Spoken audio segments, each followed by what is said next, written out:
Hello students, welcome to Smart Coaching Classes. In this video students, we are going to continue with chapter number 3rd, that is journal. Question number first to question number 6 we have already completed. Now in this video students, I'm going to start with sum number 7. So start karte hain. Now I'm going to prepare format, right? Now question is there, you all can see here. Question number 7, journalize the following transactions in the books of Varun. Year is given 2018, month is given October.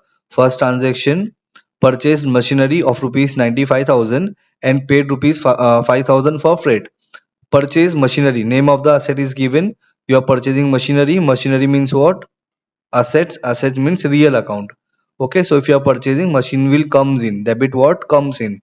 So machinery you will write on debit side. Okay, and amount you are making payment, कुछ बोला नहीं है, that means you are making payment through cash. So cash भी क्या होता है आपका real होता है. Debit what comes in, credit what goes out. तो जो आ रहा है उसको डेबिट में लिखोगे और जो जा रहा है उसको आप क्रेडिट में लिखोगे. So machinery account debit to cash account. Now amount you can write together 95,000 rupees and 5,000 rupees as your freight charges. Both the amount you can write together. So 95 plus 5 will be 1 lakh rupees. So your journal entry will be, first you will write your year, then October month and date. Journal entry, machinery account debit to cash account 1 lakh 1 lakh. Okay, and narration will be being machinery purchase and amount paid including freight charges. Clear? First हो गया. Second पे आते हैं. Again purchase goods for rupees 1,50,000 and amount paid by bank. अभी देखो पहले वाले में असेट्स का नाम दिया था, गुड्स का नाम दिया था. सेकंड ट्रांजेक्शन में गुड्स का नाम दिया हुआ नहीं है, सिर्फ गुड्स बोला है. ये इस केस में हम लोग परचेज को कंसिडर करेंगे. Purchase, if you are purchasing, purchase क्या होता है? एक्सपेंडिचर होता है. सो नॉमिनल का रूल फॉलो करोगे, debit all expenses and losses. So purchase account कहाँ लिखोगे? डेबिट साइड में लिखोगे. And the amount which you are making through bank. So credit में क्या जाएगा? Bank. Debit what comes in, credit what goes out. So goes out, पैसा जा रहा है, so you will right bank on credit side. So journal entry will become purchase account debit to bank account 1,50,000 1,50,000 इस तरीके से लिखोगे. Date 3 तारीख है, 3rd October, and your journal entry will be purchase account debit to bank account 1,50,000 1,50,000, and then you will write your narration being goods purchased and amount paid by bank. Okay, very simple narration. Abhi, now see, let's see transaction dated on 6th October. क्या दिया देखो? Purchase laptop from Nagesh and company worth rupees 1,80,000 at 18% GST. सबसे पहला तो purchase कर रहे हो. What you are purchasing? Laptop, that means assets. Name of the asset is given. So what will come? Debit what comes in. Laptop account should be on debit side. From whom you are purchasing? From Nagesh and company. ये क्या है? Personal account होगा. अगर आपने Nagesh and company से purchase किया है laptop, तो Nagesh and company personal account है. Debit the receiver, credit the giver. तो ये केस में गिवर कौन है? नागेश. इसके लिए नागेश को कहाँ लिखोगे? क्रेडिट साइड में. ओके, लैपटॉप का कॉस्ट कितना है? 1,80,000. उस पर आपको क्या पे करना होगा? जीएसटी. 18% जीएसटी दिया हुआ है. सो 9% सीजीएसटी हो जाएगा, 9% एसजीएसटी हो जाएगा. ऑलराइट, तो इस तरीके से आपको होगा entry. Laptop account debit, input CGST account, input SGST account and to Nagesh account. Okay, laptop का कॉस्ट कितना है? 1,80,000 रुपीज. ये लिखोगे. 1,80,000 का 9% आप कैलकुलेट करोगे तो आपका आएगा 16,200. और फिर से आप 9% कैलकुलेट करोगे 1,80,000 का, सो अगेन 16,200. अब ये तीनों अमाउंट को प्लस करोगे, it will gives you 2,12,400. Okay, इस तरीके से आप करोगे. And then you will write your narration being laptop purchased from Nagesh and company at 18% GST. Okay, so बहुत सिंपल एंट्री है आपका जीएसटी का. आप इजीली पास कर सकते हो. ओके, ऑलरेडी हमने बहुत सारी एंट्रीज को पास किया है. अब आते हैं हम लोग 10th October पे. Paid into bank of Baroda rupees 70,000. Paid यानी you are making payment. That means you are making payment through cash. Debit word comes in, credit word goes out. So cash कहाँ जाएगा? क्रेडिट साइड में. To whom you are making payment? Bank of Baroda. Personal account है. Debit the receiver. So bank of Baroda account debit to cash account होगा. So you will write here 10th of October, bank of Baroda account debit to cash account. कितना deposit किया? 70,000 70,000. Narration will be being cash deposited into bank. Clear? तो ये हो गया आपका transaction 10 तारीख तक के 4 जनरल एंट्रीज हमने पास किया, आपको चाहिए तो उसका स्क्रीनशॉट ले लो आप। मैं कंटिन्यू करता हूँ आगे। Okay, now let's talk about 12th October. Paid for rent rupees 4,000 and commission rupees 3,000. Paid, that means you are making payment through cash. कुछ बोला नहीं, मतलब कैश के थ्रू जा रहा है। Debit word comes in, credit word goes out. Cash कहाँ लिखोगे? क्रेडिट साइड में लिखोगे। किस क्या पे कर रहे हो? रेंट एंड कमीशन पे कर रहे हो, तो रेंट एंड कमीशन दोनों ही क्या बन जाएगा? Expenditure. Expense means nominal account. Nominal का रूल क्या होता है? Debit all expenses and losses. So rent and commission कहाँ लिखोगे आप? डेबिट साइड में लिखोगे। And you are making payment cash के through, credit word goes out. Journal entry क्या होगी आपकी? देखो, rent account debit, commission account debit to cash account. Rent 4,000 pay कर रहे हो, कमीशन 3,000 पे कर रहे हो, दोनों मिला के कितना you are making payment? 7,000 rupees. Clear? तो ये था आपका 12th अक्टूबर का journal entry. Now let's talk about 15th October. Again यहाँ पे आपको जीएसटी दिया हुआ है, पर यहाँ पे थोड़ा चेंज होगा। देखो, बॉट गुड्स, ये भी होता है परचेज। बॉट का मतलब होता है परचेस्ड।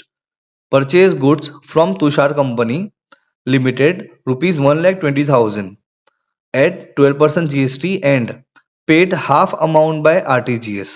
मतलब ये कि आप जो गुड्स खरीद रहे हो तुषार एंड कंपनी से, उसका आप हाफ अमाउंट आरटीजीएस के थ्रू, मतलब बैंक के थ्रू पे कर रहे हो, और हाफ अमाउंट क्रेडिट होगा। कुछ बोला नहीं है तो इसके लिए आप क्या लिखोगे? तुषार एंड कंपनी लिखोगे।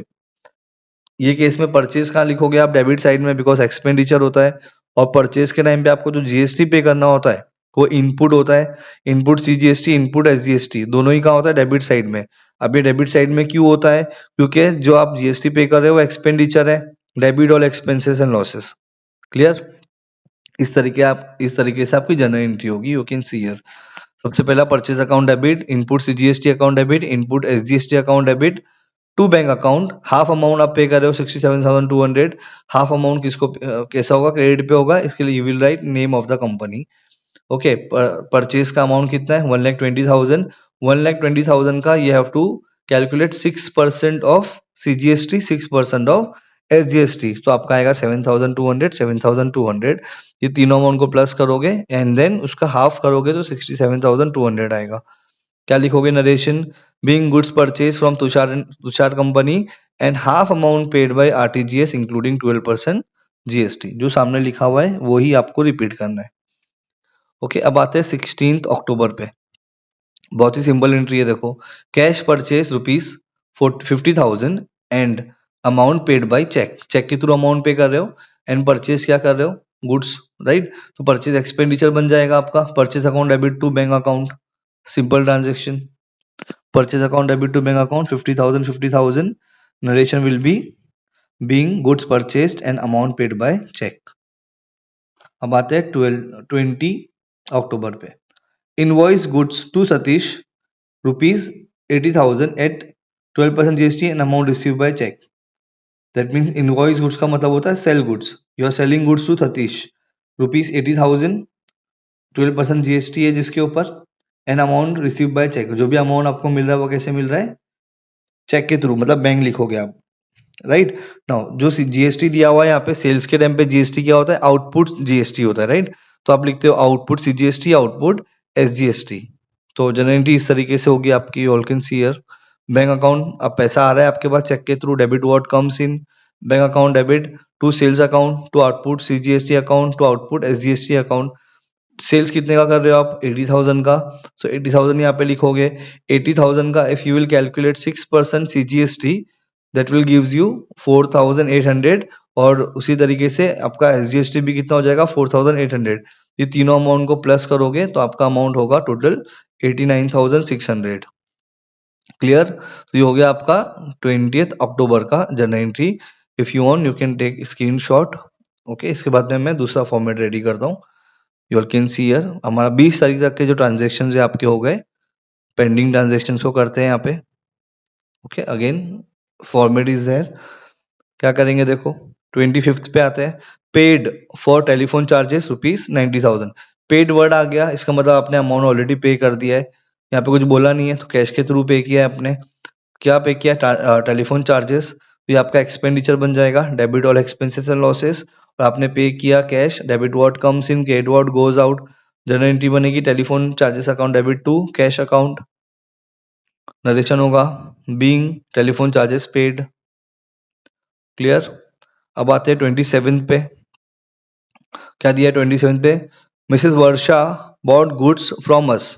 अच्छा, मिसेस वर्षा ने अगर गुड्स परचेस किया हमसे, इसका मतलब हम we are talking about as business, so we are selling goods to Varsha. Okay, तो ये सेल्स का एंट्री हम रिकॉर्ड करेंगे। ओके, आपको उल्टा दिया है, थोड़ा घुमा के दिया है।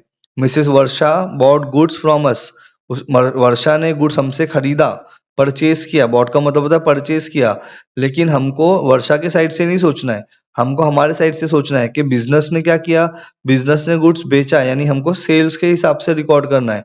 90,000 रुपीज, 12% ट्रेड डिस्काउंट दिया हुआ है, तो आपको तो पता होगा अभी जो ट्रेड डिस्काउंट होता है उसका सिर्फ अमाउंट हम लोग माइनस कर लेते हैं, लेकिन ट्रेड डिस्काउंट का कोई भी सेपरेट एंट्री नहीं पास करते हैं। ओके, सो अभी ये एंट्री क्या बनेगी? आपने सेल किया ना, किसको सेल किया? मिसेस वर्षा को। अब वर्षा जो है वो पर्सनल अकाउंट है, पर्सनल का रूल्स क्या होता है? डेबिट द रिसीवर, तो मिसेस वर्षा अकाउंट डेबिट में जाएगी। आपने क्या किया?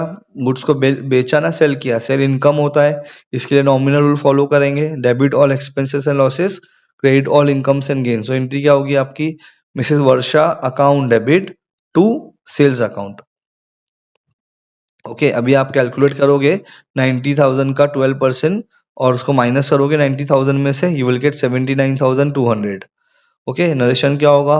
Being goods sold to Mrs Varsha at 12%, TD का मतलब होता है ट्रेड डिस्काउंट। क्लियर। तो ये हो गया हमारा 27 का जनरल एंट्री पास।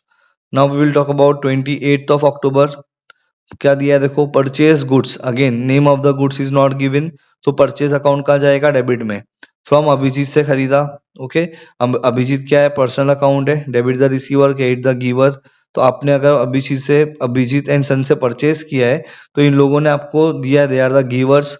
तो एंट्री क्या होगी? Purchase account debit to Abhijit, लेकिन यहाँ पे आपको जीएसटी भी पे करना है। 1,50,000 रुपीज आपका गुड्स का अमाउंट है, और 18% जीएसटी दिया हुआ है, मतलब 9% हो जाएगा दोनों, सीजीएसटी एंड एसजीएसटी। तो एंट्री क्या होगी? Purchase account debit, input CGST account debit, input SGST account debit to Abhijit and sons. Okay, तो इस तरीके से आप जनरल एंट्री पास करोगे। परचेस अकाउंट डेबिट 1,50,000, और 1,50,000 का आप कितना परसेंटेज लोगे? 9%, तो आएगा 13,500। 13,500 फिर किसको पे कर रहे हो? किसको पे करना है आपको? अभिजीत एंड सन्स को। ओके, सो इन तीनों अमाउंट को प्लस करोगे, यू विल गेट 1,77,000। नरेशन क्या होगा? Being goods purchase and amount paid by cheque. Clear. Now second last transaction 30 October. Paid to Abhijit and sons and receive 10% cash discount by cheque. देखो यहाँ पे amount mention नहीं किया है, but यहाँ पे देखो आपको अभिजीत को कितना पे करना है? 1,77,000 you are suppose to make payment to Abhijit. जहाँ पे जब आप पे कर रहे हो, आपने पे किया और सतीश ने आपको 10% डिस्काउंट दिया, पेमेंट के टाइम पे if you are getting discount, that will become income for you. Okay, and here we are talking about cash discount, so cash discount तो हम रिकॉर्ड करते हैं, और जो अमाउंट पे कर रहे हो वो कैसे पे कर रहे हो? आप चेक के थ्रू पे कर रहे हो। क्लियर। तो एंट्री क्या बनेगी यहाँ पे देखो? Abhijit and sons account debit to bank account. Okay, आपको इनकम हो रहा है, इसके लिए डिस्काउंट कहाँ जाएगा? क्रेडिट साइड में जाएगा 15,000 रुपीज। क्लियर। तो 1,77,000 हमको पे करना था अभिजीत को, but how much we are making payment? 1,62,000, because हमको यहाँ पे डिस्काउंट मिल गया है 10% का, तो ये हो गया 15,000 रुपीज। क्लियर। तो यहाँ पे हमारा 30 अक्टूबर का जो जनरल एंट्री है वो खत्म होता है। Now let's talk about 31st। क्या दिया देखो? Paid for advertisement ₹8,000 and brokerage ₹12,000। देखो आपने पे किया, पेड मतलब पे किया, कैश के थ्रू पे किया, बिकॉज यहाँ पे कोई इन्फॉर्मेशन दिया हुआ नहीं है आपको, तो कैश के थ्रू आपने पे किया। क्या पे किया? एडवर्टाइजमेंट एंड ब्रोकरेज, तो दोनों ही क्या होगा? एक्सपेंडिचर होगा। कौन सा रूल फॉलो करेंगे? नॉमिनल का। Debit all expenses and losses, तो एंट्री क्या बनेगी? Advertisement account debit, brokerage account debit to cash account. Okay, 8,000 का एडवर्टाइजमेंट, 12,000 का ब्रोकरेज। इस तरीके से आप जनरल एंट्री पास करोगे। Advertisement account debit 8,000, brokerage account debit 12,000 to cash account 20,000। कैसे आया 20,000? 8,000 प्लस 12,000, ओके 20,000। लास्ट में टोटल करोगे, टोटल यहाँ पे लिखोगे, तो आपका होगा 13,56,600 13,56,600। क्लियर? इस तरीके से आपका ये सम नंबर 7 जो है वो कंप्लीट होता है। यहाँ पे मैंने कुछ जनरल जो कैलकुलेशन है उसका वर्किंग्स दिया है आपको, देख लो आप लोग एक बार। ऑलरेडी तो आपने किया होगा, आपको आता होगा, नहीं आता होगा आप यहाँ पे देख सकते हो। Clear? So I hope you understood this particular sum number 7, and if you have any doubt, you can ask your doubt. Till then, thank you so much, students.